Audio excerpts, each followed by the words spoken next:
Može.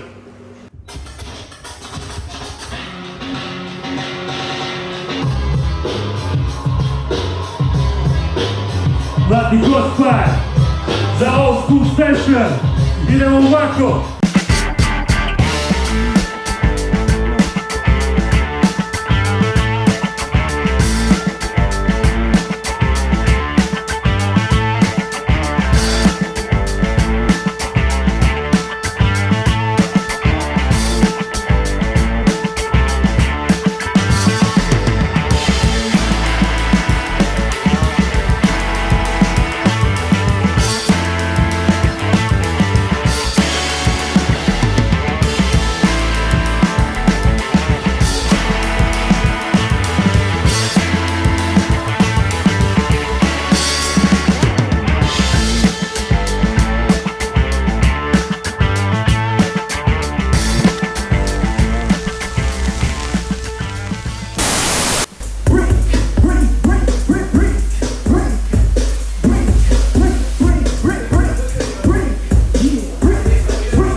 My people, are you with me or you act in the back on the black on DJ chill in the chat?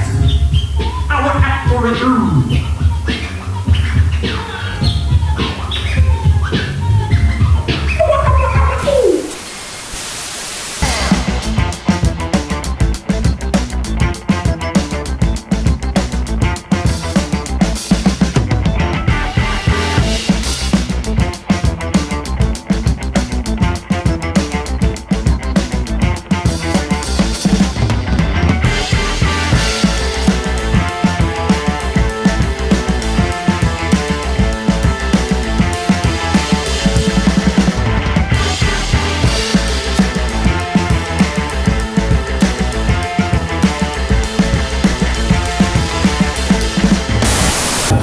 Dice una nuova lingua del suo passato invece detto io.